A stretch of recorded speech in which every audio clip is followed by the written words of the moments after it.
Wen hom op, wen hom op.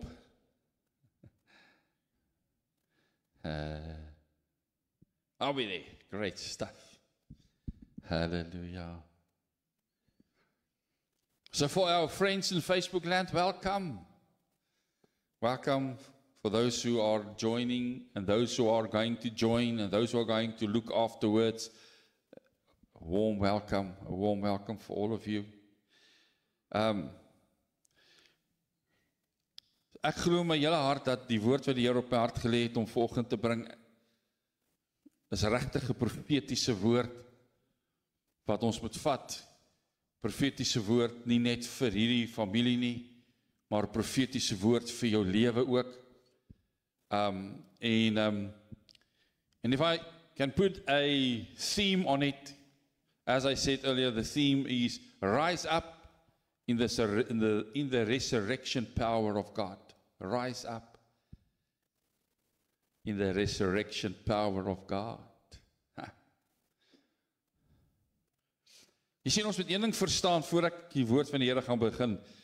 We need to understand, en ek gaan maar so Afrikaans Engels tussen leer vir ons mense wat hier is en mense wat luister. Wanneer ons na hierdie nagmaaltafel kyk en wanneer ons na die nagmaal oor die nagmaal praat, then 99% our main focus is what happened on the cross. Stem jy saam? But how many of you understand, if there was no resurrection, whatever happened on the cross would have been null and void? Maak nie saak wat en ons weet presies wat hy alles vir ons gedoen het aan die kruis. Maar maak nie saak wat hy gedoen het nie. As hy nie opgestaan het, as die graf nie leeg was nie, if there was no resurrection power, everything that happened on this cross was for nothing. So our focus must not be mostly on the cross. Hoor my net reg. Ek sê nie ons moet die kruis ignoreer nie. Ons fokus moet meer wees op die opstandingskrag. Because without that power, the cross means nothing. Without the resurrection, the cross means nothing. En daarom moet ons vanoggend 'n bietjie daarna kyk dalk op 'n ander manier. Ek dink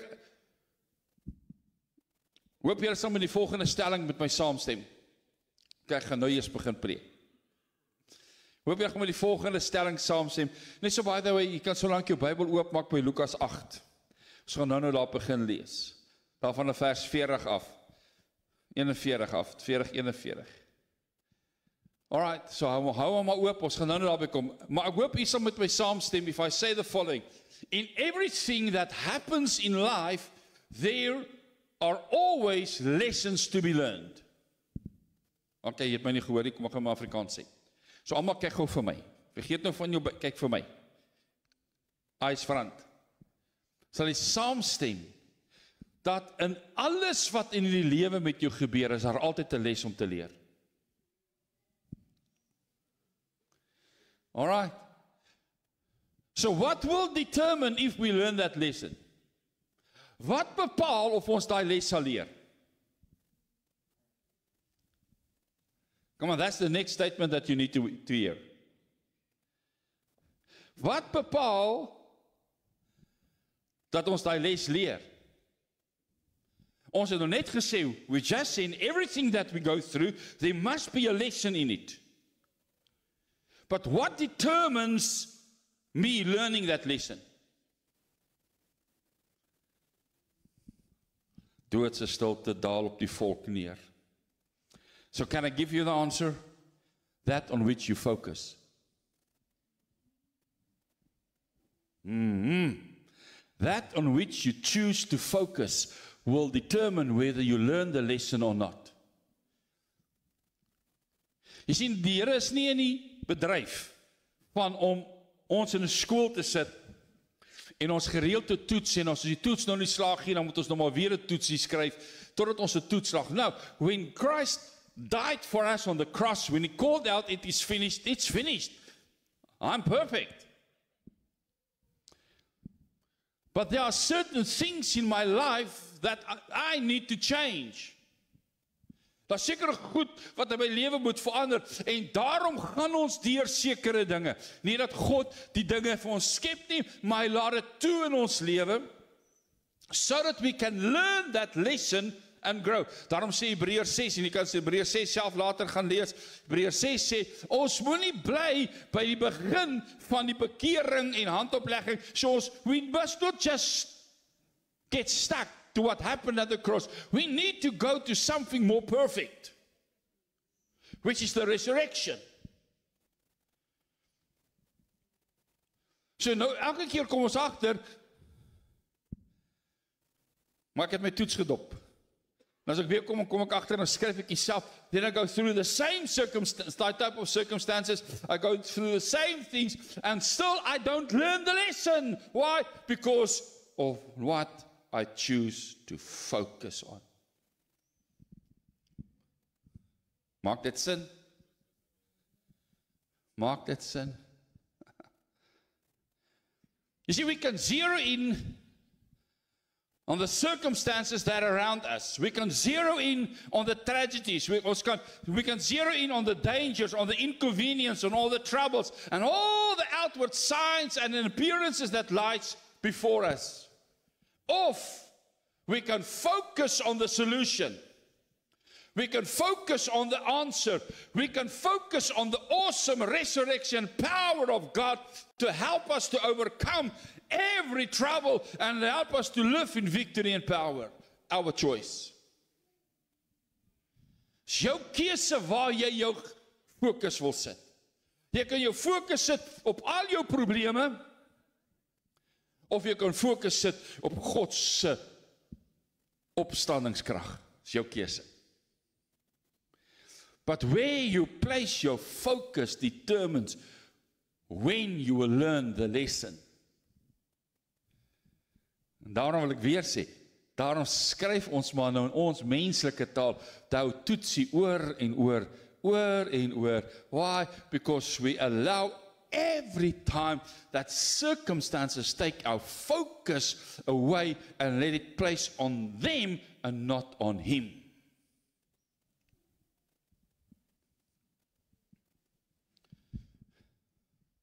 See, the result of die uitkoms van waar ons fokus sit, bepaal wat ons doen. Kom maar, jy moet my nou hoor. It determines what we do. Dit bepaal wat ons sê.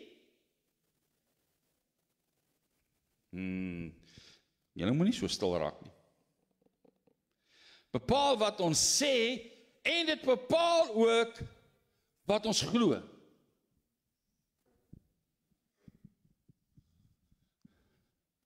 So if I am sick, and that's my focus, that's what I will do, that's what I will say, that's what I will believe. Want die dokter het mos nou so gesê. Come on. So what we focus on determines what we do, what we say, what we believe. And guess what is the result of those three things? That which I focus on becomes my reality. Dit begin my werklikheid word. Want die dokter het mos nou gesê, en ek is so bly Theas vanoggend hier, sy is deur 'n kankerproses, ander kant uit, genees volkome reg, die Here is goed. So sy sal weet waarvan ek praat. Dat die oomblik wanneer jy hoor kanker, val jou lewe uit mekaar uit. Why? Because that becomes your focus.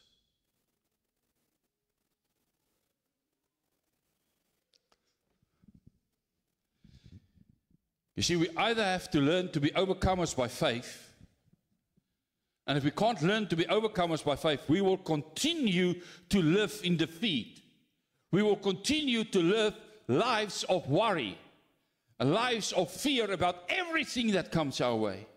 En ek wil vanoggend onomwonde verklaar, dat ons as seels is veronderstel om bo elke worry, bo elke vrees, bo elke bekommernis te leef. Hoekom? Because we should have faith in our God to overcome every obstacle in His time.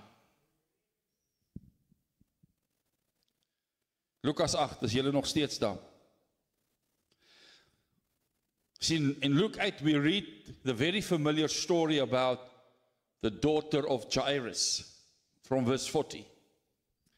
En ons almal het hierdie storie al baie gehoor. Nee, wie van julle het nog nooit daai storie gehoor van die dogtertjie van Jairus nie? So we all know that story. We all know what the Bible says about it.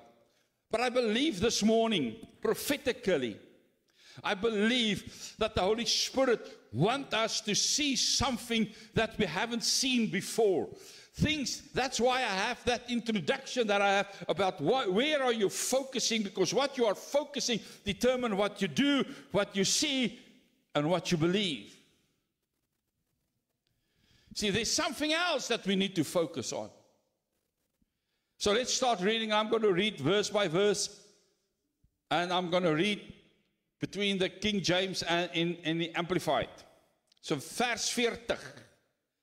Vers 40. Say, Amplified, now when Jesus came back to Galilee, the crowd received and welcomed him gladly, for they were all waiting and looking for him. You see, everywhere that Jesus went, there was always this throng of people that are following him. Party mense was net daar om te hoor wat hy sê. Maar ek dink die meeste mense was daar om uit te vind if he was more than what he was teaching. You see, for the Jews of that day, they were looking for the Messiah for the wrong reason. Because they were looking for the Messiah because they believed the Messiah will come and the Messiah will take them under the rulership of Rome, of the Roman Empire away and make them a free nation again.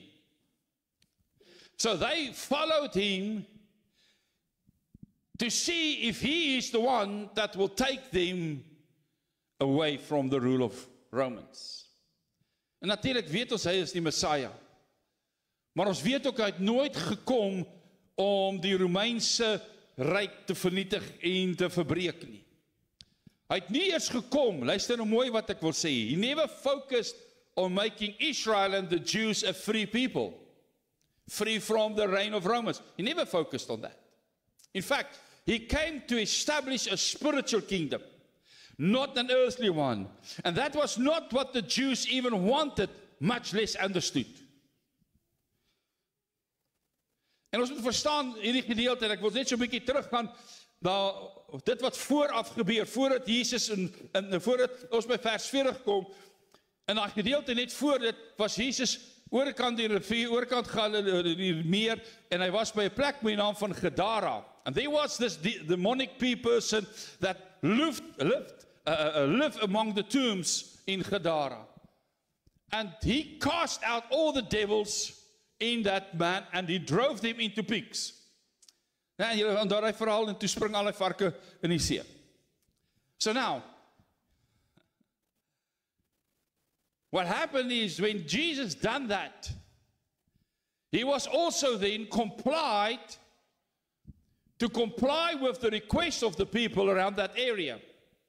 Because they were all, most probably Jews, engaging in the raising of pigs. Hulle het varke groot gemaak. En hy het vir Jesus gevra om eerder die area te los, uit te gaan uit die area. Want dis waar hulle werk. En dis waar hulle nou, they've lost their means of income now because of him. You see, it was most probably not legal for Jews to raise pigs. And they didn't want the world to know, the rest of that they are raising pigs. Why? Because according to the law of Moses, pigs were seen as an unclean animal. So, in their mind, en ek wil jy moet hoor, wat was hulle focus? In their mind, they thought, if he could deliver one person from demons, and catch them a whole herd of pigs, what would happen if we allow him to go into our city and set people free there? Come on. So you need to understand something. Their wealth, their earthly wealth, was to them far more valuable than learning and knowing the awesome power of God. Hulle was meer bekommerd oor die verlies van inkomste as die feit dat daar in hulle land 'n herlewing kan plaasvind waarin soveel mense genees, gered en vrygemaak kan word. And I wonder sometimes when I read this, I wonder how oftentimes we also choose things of the world over Jesus. So my question is, what might take his place as the most important thing or the most important person in our lives? You see, sometimes we choose a TV program before a prayer meeting. And I'm not talking to the people here that's doing that. I'm talking to those who are listening. Sometimes we choose a Saturday night jol and party until late at night before choosing to be on a Sunday morning in church with him. Can I give more examples?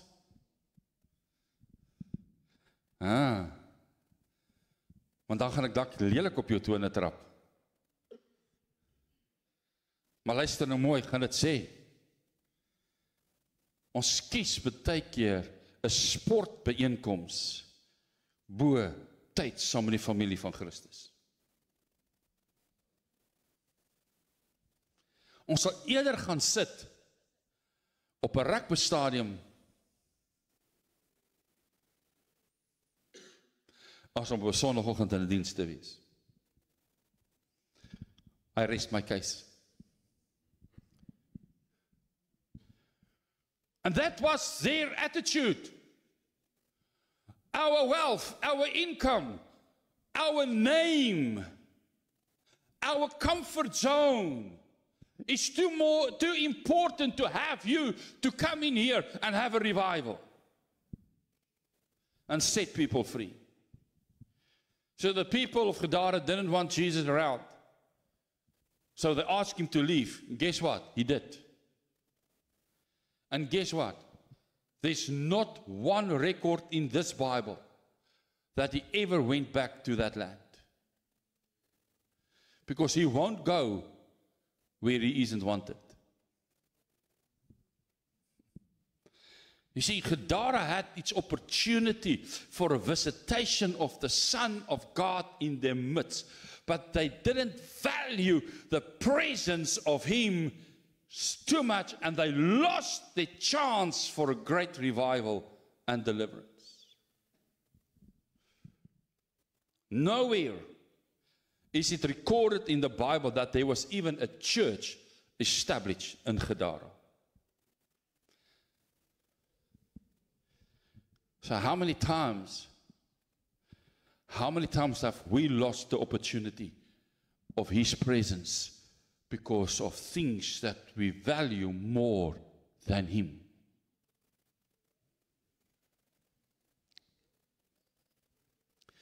This morning, we have an opportunity for his presence.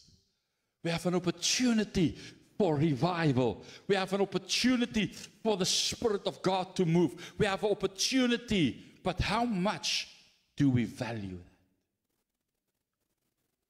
Or are we rather sitting here wishing that hierdie pastoor moet nou klaarmaak, hy skaapbout begin nou lekker ryk, al kan ek hom nog nie ryk nie.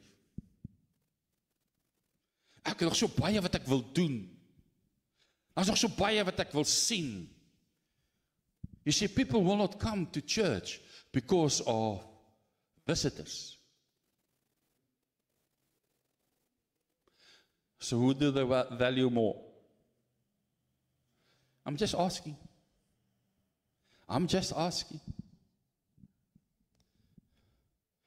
So let's go back to, so this is the background of what happened, where Jesus was. So that's where he came in verse 40, where he said that when he came back, and when Jesus came back, so when he came back to the shore of the Sea of Tiberias in Galilee, the Galileans were there by hundreds waiting on him to step ashore. How I pray and wish that the people of our community here in Helderberg will have that same attitude towards Jesus. You see, sometimes our own community are more like this, Gadareeners, wat hulle eie lewe en hulle rykdom en hulle voorspoed en hulle gemak, they love that more than Jesus. And they chose rather to throw him out of their lives than to allow him into their lives. Hulle sal godsdienstig wees, but that's it. You see, we need to be like the Galileans who ran to meet him. Come on. You need to hear me now. They ran to meet him. They invited him into their homes. They invited him into their lives. And they refused to leave. Not even to get a burger from McDonald's. Because they are so hungry for anything from God. Okay, julle het daai ene gehoor. Want helaas was hy so honger vir meer van God, dat het maak nie saak of die predikant hier voor 2, 3, 4, 5 ure lang besig is om die teenwoordigheid van die Here los te laat en vry te stel en te akkommodeer, wat ek term ek ook al gebruik. No, we're not even prepared to do that. We would rather sit at home, kyk die preek van die TV af. Hoekom? Want ons weet, as ons nou moeg is, kan ons pause en later luister. Verder luister. Come on. Where's your hunger for God? These Galileans were so hungry for him. They couldn't wait for him to step ashore. They met him in the hundreds. They were there because of him. So how many of you still believe that God is in this place? So, if God is in this place, we are the people that are supposed to be so hungry, running in here for his presence.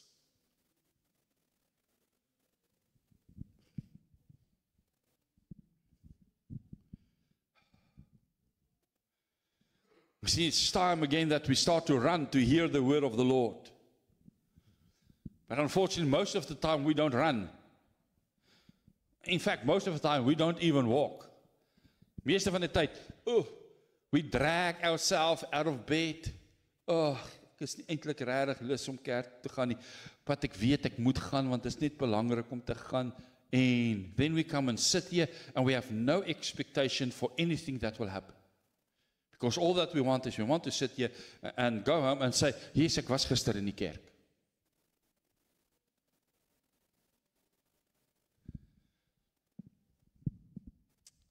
Run. Sê vir jou neighbor, run. It's time to run.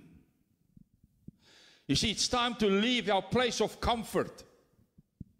It's time for us to go out to seek him without cost or regardless of what it costs.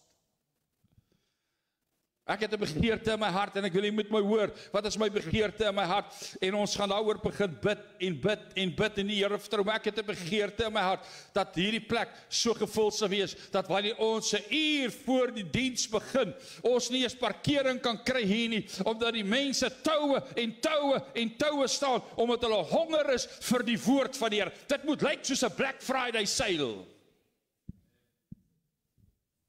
Come on. Dink julle dis nog moontlik? We need people that is hungry for God. We need people that is hungry for His word. We need people that is hungry for the manifestation of His presence. They need to come and line up here. They waiting for the doors to open because they just want to be in His presence.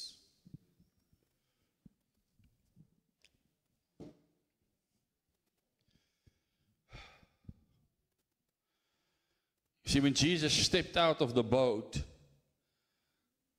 there was a lot of people that surround Him, and they were a sea of needy people, each one looking for something from the Lord. And there were specifically two people that met Him in that circumstances, where there was a crowd around Him. The first one we all know, it was the woman with the issue of blood. And we understand, and I want to say it because you need to hear, and say it like this, and we know how she had to fought through the crowd to get to Him. The second person that arrived there on the scene was this man, Jairus. So let's read verse 41 and 42. King James. And behold, there came a man named Jairus, and he was a ruler of the synagogue, and he fell down at Jesus' feet and besought Him that He would come into a house. For he had only one daughter, about 12 years of age, and she lay dying. But as he went, the people thronged Him.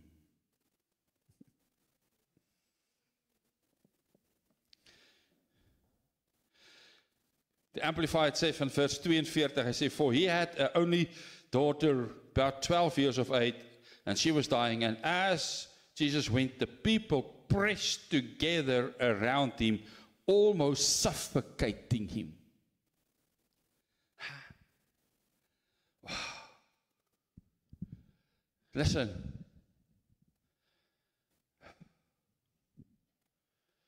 What is it worth to you to fight a crowd on behalf of a child or a dream or a miracle that you feel is dying? Kom jy het nie duidelik gehoor nie. Hoe bereid is jy om selfs deur 'n skare mense deur te dring? Nie vir jou nie, per se nie, maar dalk vir 'n kind wat gered moet word, dalk vir 'n droom wat jy gehad het, wat jy voel is bestaan nie meer nie, of vir iemand wat siek is. And all three of them are on the verge of dying.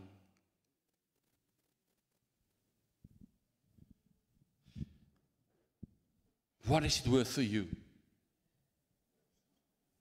What obstacles will stand in your way when you know it's a matter of life and death? What job? What house? What car? What game of sport? What visitor? What of anything or anyone will keep you from doing whatever you need to do to get a touch from the Lord? Ek hoop jy sien al klaar hierdie gedeelte in 'n ander lig. You see, here comes a ruler of the synagogue in Capernaum. He was a religious man. He was a strong leader among the Jews. He was an elder among the people. He was a man of substance, a man of great influence. And still, he had to overcome the crowd to get to Jesus. See, he didn't care about what people might think of him. They didn't care what people might say because of his desperate need just to get hold of Jesus. His 12-year-old daughter was dying, and nothing was going to stand in the way. And I want to say this morning over this ministry and over this family, although it may seem that it is dying, I'm going to stand and I'm going to say, I will not stand still. I will fight through crowds. I will fight through everything until revival happens in this place and the promises of God becomes a reality. This place will not die. I refuse I refuse. And I don't care what people is going to say about me. I don't care how they talk about me. I don't care what they do about me. I am going to fight through crowds. I don't care what the cost is going to be. I will fight until Jesus touches. I hope I will have some that will do that with me.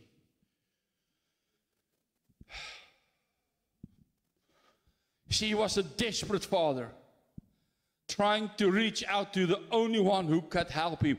And I'm telling you, I am also a desperate father this morning. And I am also trying to reach out to the only one that I know that will help us. His name is Jesus.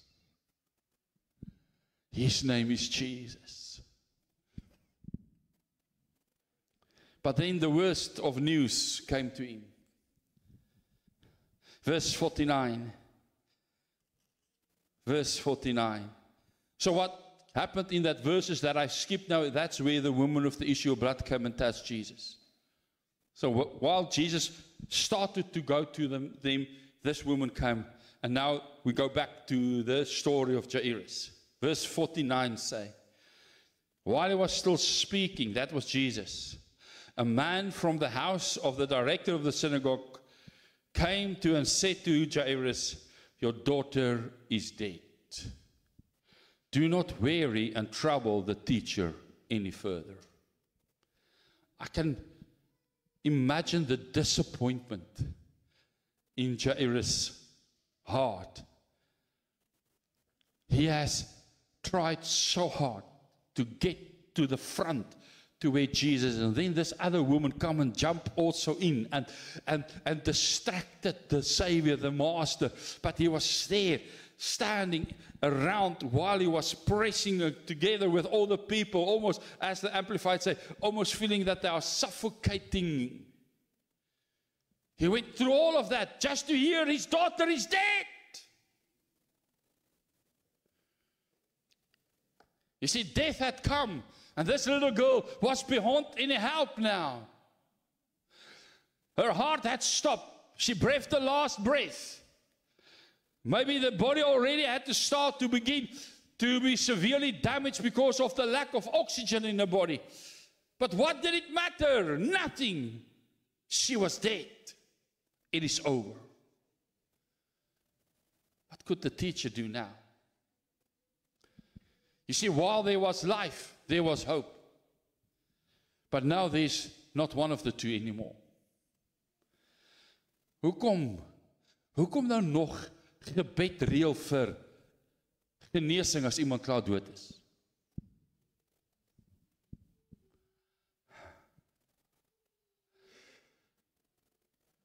Vers 50, verse 50. But Jesus, on hearing this, answered him, do not be seized with alarm or struck with fear. Simply believe in me, and she shall be made well. That is the Amplified. The King James says, fear not, believe only. Fear not, believe only. I want to ask you from the bottom of my heart, this is not a question om jou pak slaag te gee of iets nie. Luister mooi. But I want to ask you, how far will your faith take you? Will it only take you to the death's door and then leave you there because it's finished? Will it only take you as far as the report of the doctor? And now,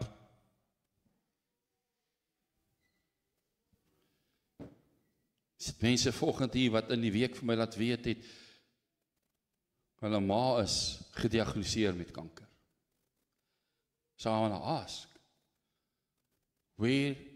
up to which stage is your faith going to carry you? Or have you already left the faith because of the news?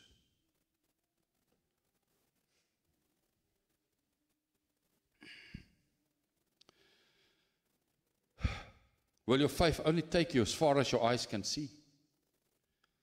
Here, ek kan nog niks sien nie. Ek sien nog geen verbetering in my liggaam nie.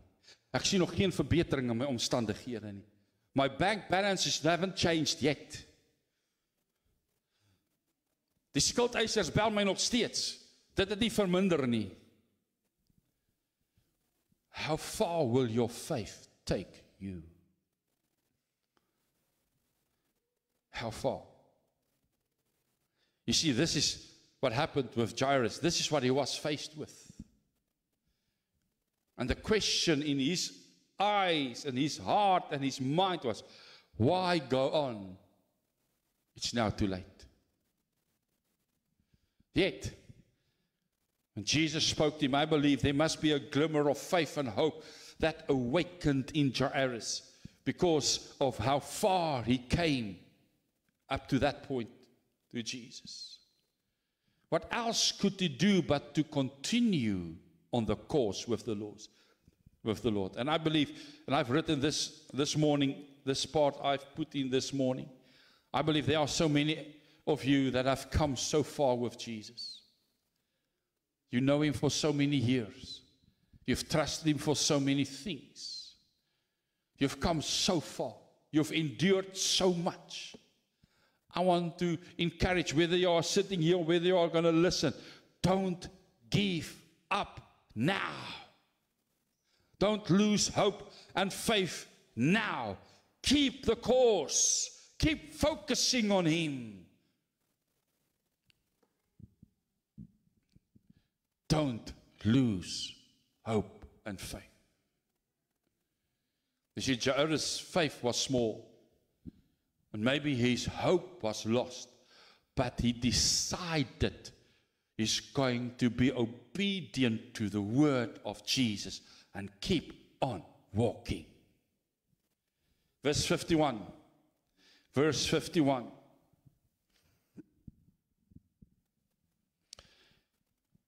Amplified, and when he came, that Jesus came to the house, he permitted no one to enter with him except Peter and John and James and the girl's father and mother. You see, this, for me, there's no two ways about it, as we say, that house was filled with family, friends, servants, and now also with followers of Jesus, along with his disciples. And they all entered, as many as can, entered into that house. But when they went into the room where the 12-year-old girl was lying, Jesus only allowed his closest disciples and the father and mother of the girl. You see, the house was filled with mourning. The house was filled with crying. The house was filled with people that did not believe that Jesus can do anything. Not even the disciples and the parents of the child. They were too busy crying and wailing to really see what Jesus could do. Let me say this quickly. Just came to me. Sometimes it's time to move people out of your way that will only be negative and that will only be met hulle mos nek en kla en wail en dit is al wat jy uit hulle hoor is. Sometimes it's necessary to move them out of the way in order to meet your miracle.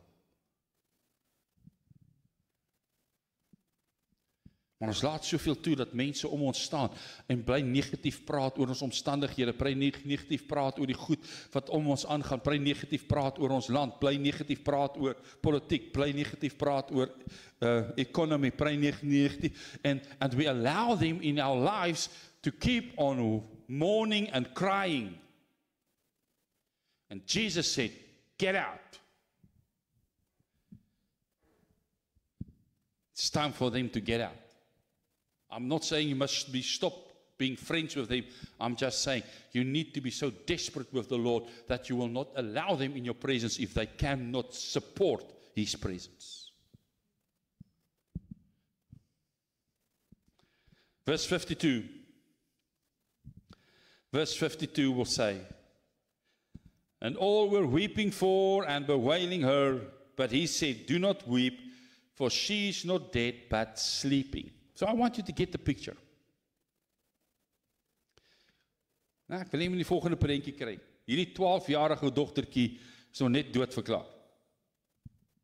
And we don't know how long it took for Jesus from the moment that they tell Jairus, his daughter is dead, until the time they met at the house. We don't know how long that took. We don't know how long Jesus was held from moving forward because of the woman with the issue of blood. We don't know the time frame. It could be a few hours. And it's most likely be a few hours after she has died before they arrived. That's why there were mourners all around. That's why tragedy and sadness filled the room. That's why all hope for recovery was forever gone. Daar was heel moontlik al klaar planne gemaak vir die begrafnis. Van die mense het nie al klaar 'n tertjie en 'n ete dingetjie saamgebring om vir die familie mee te help. Come on. Almal was daar, and they all were mourning the loss of this precious girl. And Jesus walked up, and now, if he was in this century that we live, he would have said, hey man, shut up all that racket. Stop crying and mourning. Put a smile on your face, man. She's not dead, she's just sleeping. Verse 53. Listen, verse 53. Say, after he said that, and they laughed him to scorn, knowing full well that she was dead. They laughed at Jesus. I think some people could not bear to stand the arrogance of this man. Where's his respect for the dead? Where's his respect for the hurting family? How can he come today and just declare that she's not dead? Man, if he were in my house, I would have thrown him out of the door. He's a crazy old preacher, man. What does he know? You see, this is the thing that I want you to see. So sê vir die persoon langs jou, nou moet jy wakker wees. Here is the thing that you need to know. Here we see where the mind of man mostly focuses on. See, these people only sees and believes what they think they know. And if it doesn't make sense to them what anyone else says, they will not accept it. If it means that we have to step out by faith and accept the word of God as truth, in spite of everything that's screaming in our ears that it can be true, then we won't take that leap of faith and believe, I don't care what the Bible say, or what the preacher say, or what the word of God say to the contrary. See, that's the attitude of those who walk by sight and not by faith. Because these Jews, they were accustomed to death. Hulle het presies geweet wanneer, ons almal weet, jy kan ons sien, as jy na 'n persoon kyk, hy is dood. Hoe? Want sy oë het al glaserig al, sy gesig is bleek, sy vel voel al bietjie ijskoud, daar's geen beweging van die bors dat daar asem gehaal word nie, daar's geen lewe nie. Ons kan dit mos sien. So that's what they saw. They saw death. They didn't see sleeping. Come on. Ek weet, party van ons slaap asof ons die slaap van die dood slaap, maar we're not still dead. We're just sleeping. Because we can hear you sleeping sometimes.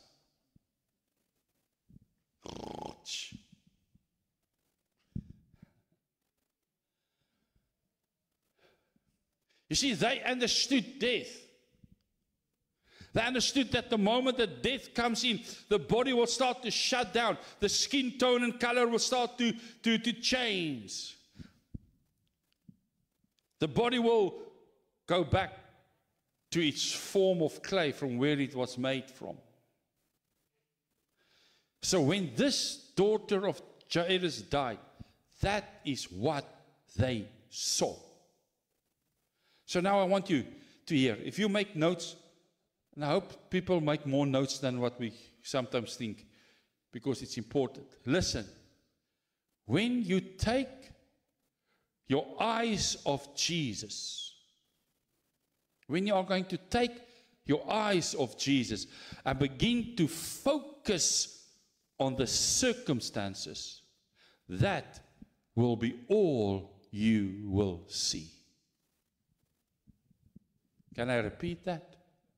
If you take your eyes off Jesus and start to focus on the circumstances, the things around you, that is all that you will be able to see. Just like these people. They could not see a child sleeping. They could only see death.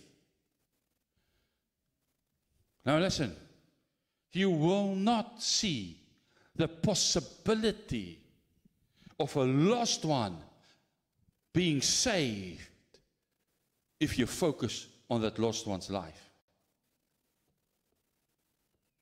Jy het nie daai ene gehoor nie. Kom ek gaan hom in Afrikaans sê. Jy gaan nie sien wanneer jou kind of iemand naby jou gered kan word. Jy gaan net nie kan sien solank as wat jou oë gefokus is op al die verkeerde dinge wat hulle doen. Because that's all that you will see. You will see how lost they are. You will see all the sin that you believe they have. You will see. You will not see what God can do. Because that's where your focus is. That's where your focus is. Listen, you won't see the possibility of a miracle of healing. All that you will see is the hopeless diagnosis of a doctor who can only do so much, but has no power over life and death in the end. You won't see the provision that God has already put in store for you. All you will see are the great tones of the skies above and the final breaths of your future dying as you're forced to walk away from your dream. You won't see the way that God can make before you to solve your marriage issues and heal family relationship. All you see are the battle scars of defeat after defeat and the hurt and the wounds of the past and the inability of any hope of reconciliation and true forgiveness. All you see is the death of a marriage and not the future what God has in store.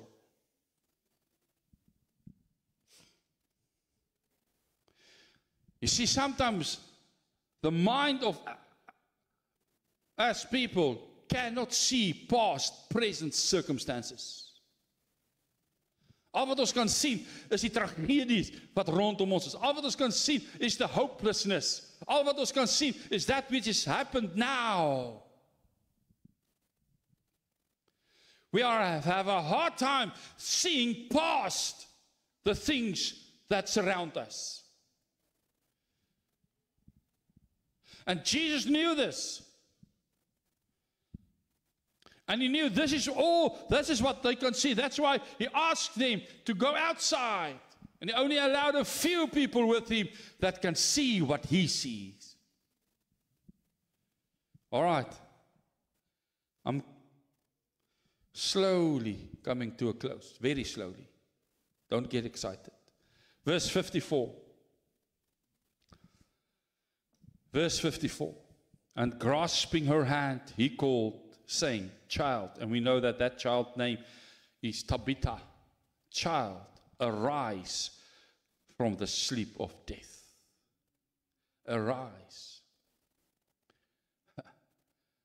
I can imagine what happened in that room, the moment that he spoke those words. And the next moment, this word of life that was spoken, bring forth the resurrection power of God. The voice of the giver of life spoke into the darkness of death and called forth the spirit of this daughter to come back. The power of the resurrection life brought her spirit forth, and her spirit entered into her body, giving it new life. Suddenly she arose from death through the power of the resurrection of God. She spoke, she saw, she heard, she laughed because of a new life that was hers. Now verse 55. say, and her spirit returned from the dead, and as she rose immediately, and he directed that she should be given something to eat. The King James say, give her meat. Arme vegetarians.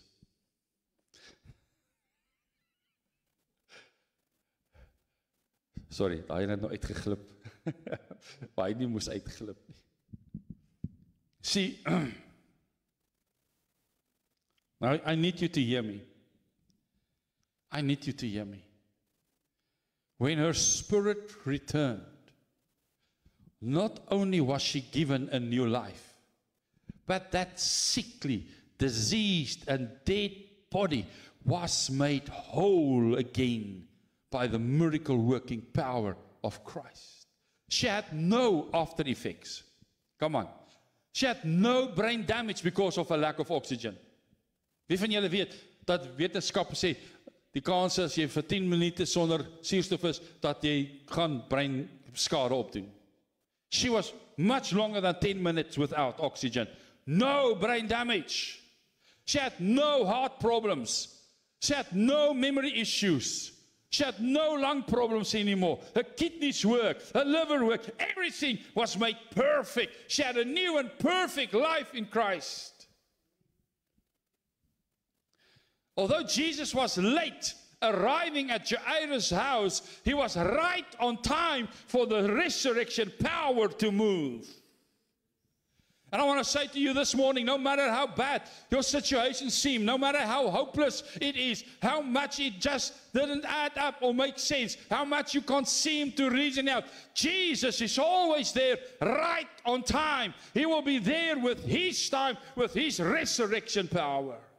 Don't lose faith. Focus on Him. Stop looking at the world and around you and focus on the power of God to bring His will to pass in your life. Now the last verse. Somebody say amen. Aye. You've asked for it. Verse 56. And her parents were astonished. King James. Her parents were astonished, but he charged them that they should tell no man what was done. Now listen. The Bible says when Jesus spoke the resurrection life into that daughter's life, she rose again, and her parents were astonished. This word astonished means they were filled with a sudden and overpowering surprise or wonder. And they were totally amazed at what Jesus did. Are you ready to hear the following prophetic word that I want to speak over you? I believe, not only you, I believe for this ministry, God is getting ready to astonish some people around here with His resurrection power. Come on. What God wants to do in you, others will be astonished. Habakkuk 1 verse 5 sê, so mooi, Habakkuk 1 vers 5 sê, hy sê, kyk, ek gaan in jou daar iets doen, wat jou verstom gaan laat staan, ja, verstom. Hy sê, en mense sal dit nie eens kan glo as jy dit vir hulle vertel nie, hulle moet dit kan sien. Ons hom maar 'n vertaling bygesit.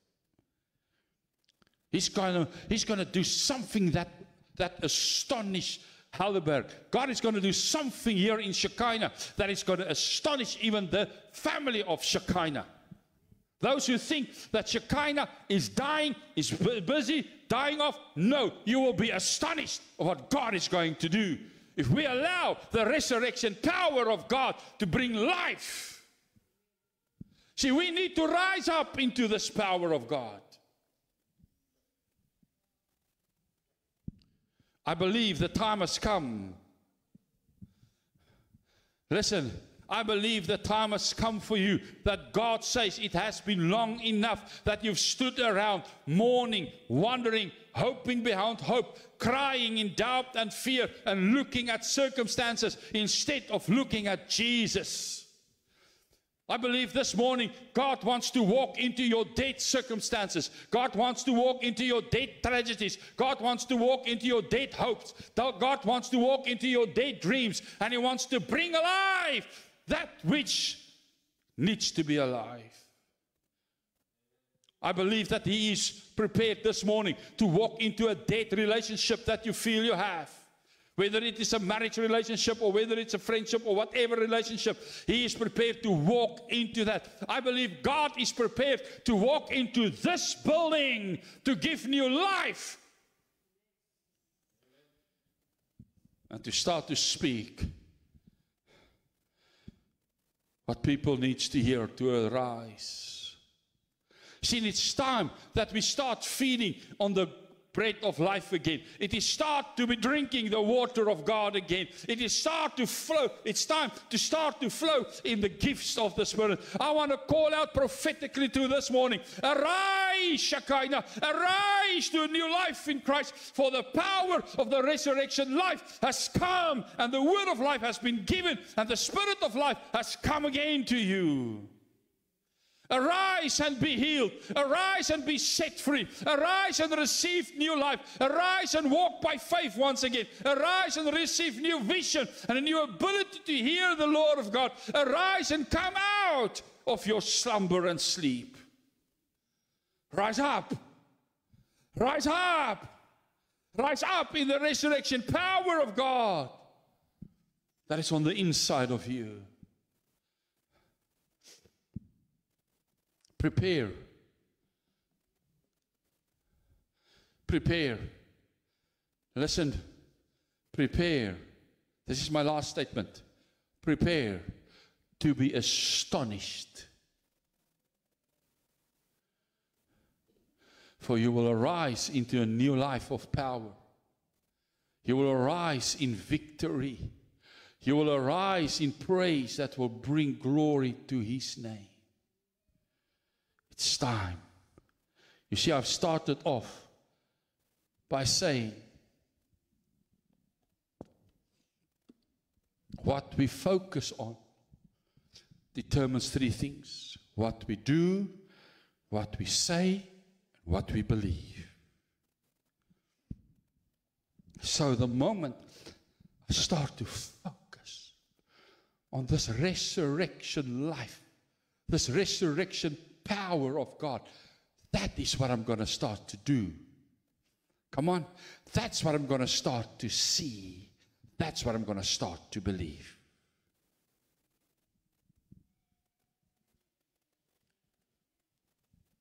I cancel this morning in the power of the Holy Spirit.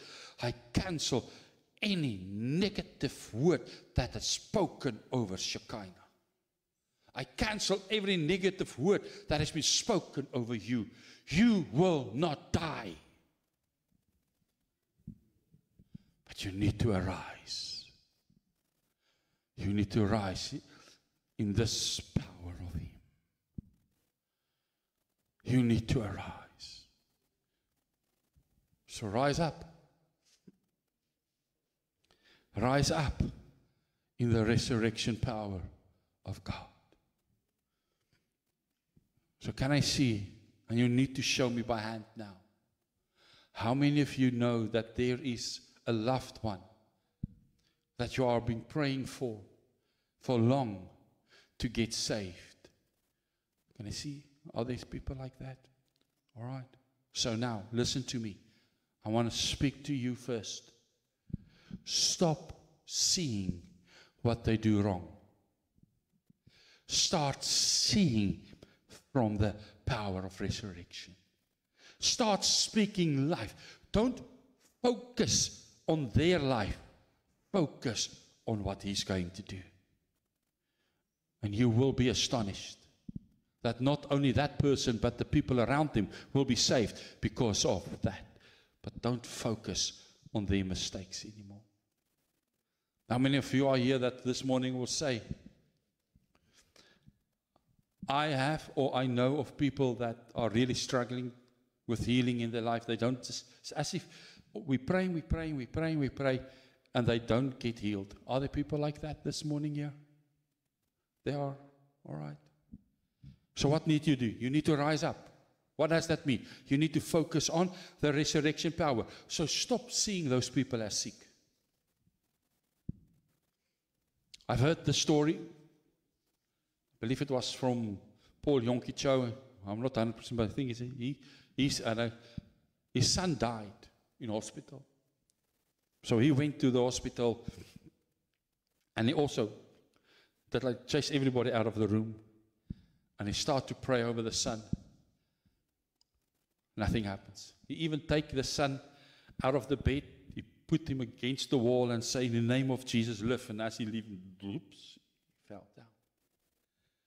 And he has done that a few times, and they put him back in the bed, and he was turning away from the bed, and he was looking out of the hospital window, and there was a playground just a little bit away from there, and there was children of his age at that stage playing there around. And he asked God, I said, God, why don't you heal my son? And God said to him, see him playing there. Don't see him as dead. And the next moment, he started to see his son running around there. And as he was looking, his son touched him, standing next to him,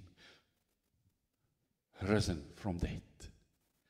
Because he started to focus on what God can do and not on the circumstance. How many of you will say this morning that you are trusting God for so long for a financial breakthrough? Can I see that? So now, what do you need to do? What must you do? What must you see? What must you believe? You start to live like someone that has enough. I don't say that you spent all the money that you have. That's what I'm meaning. I'm saying you start to live. You don't show people.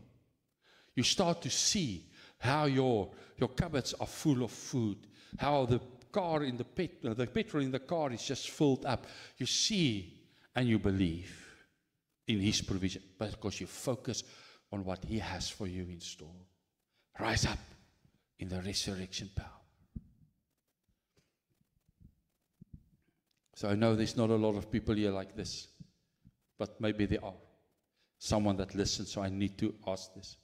How many of you would say that you are in a relationship, marriage or none, not marriage yet, but marriage relationship, which is really at this stage feeling it's dying? It's not where it needs to be. How many of you would raise your hand, say that? I can see all the hands also in Facebook land. So what do you need to do? You need to see. You need to start to do, see and believe the resurrection power. God can revive any relationship, specifically a marriage relationship. God can revive that. God can turn it upside down. But then you need to stop seeing your partner for what you think he or she is. You need to stop talking about your partner to other people of how bad they are. You need to stop seeing in what a critical state your relationship is. Now you need to see what God sees. You need to speak what God speaks. You need to believe what God believes. Rise up. Rise up. So I'm going to greet the people from Facebook land here. I'm going to tell them thank you for being part of this, and I hope that this message meant something for you. And if you have things for communion there with you, I want you to take part in communion right now, because that's what we're going to do. So for the people in Facebook land, God bless you. Until next time, shalom. So I want to ask you to come forward.